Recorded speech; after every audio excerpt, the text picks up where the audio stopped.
Hello Year 11, and welcome to this mock preparation video. The mock exam season is fast approaching, and you need to take full advantage of this opportunity.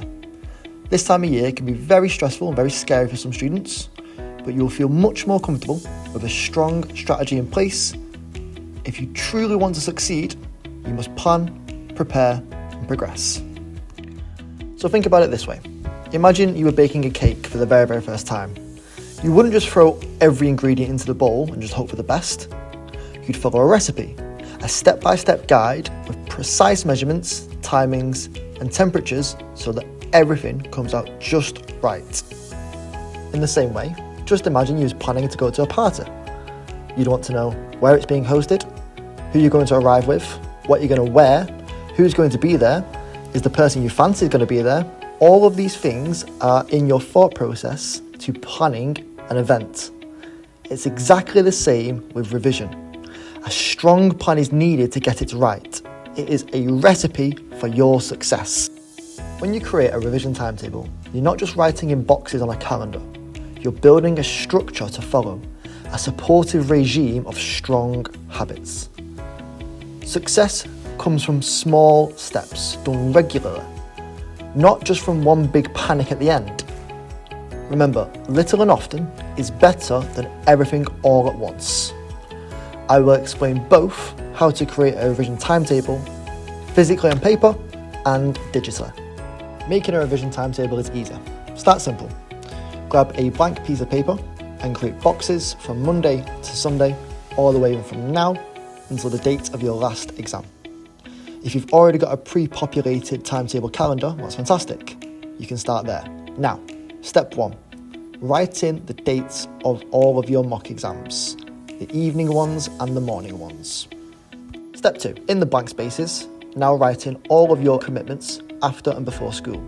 Maybe you have to look after siblings on a certain day, or you have hockey or netball practice, football training or dance rehearsals. Step 3, for this step you will need different coloured pens and highlighters, or you could do a 1-2-3 tier system for good, okay and poor. Rag rate them based on your confidence levels. Step 4. Now you have the dates of your mock exams and the subjects in which you're confident and less confident in. Now you can start including on your calendar when and where revision will take place. Be specific when writing this in.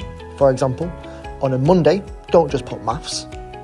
You will put Monday, I will study Pythagoras theorem for 20 minutes on practice questions. On a Wednesday, I will do key text studies in education for sociology, making flashcards for 30 minutes.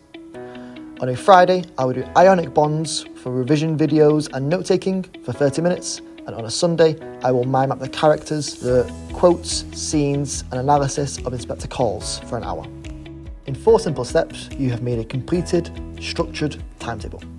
If you'd prefer to do this digitally, there's a fantastic free app called Adapt, which enables you to sign up for free, list all of your GCSE exam boards, the days that you want to revise, and it will quickly generate that all for you.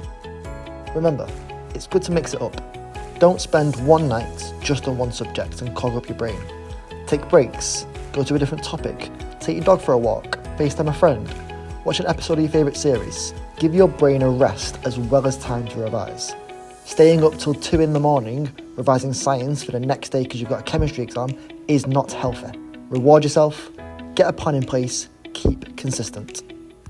Mock exams aren't about getting perfect grades Year 11. They're an opportunity to prepare for the real thing in May.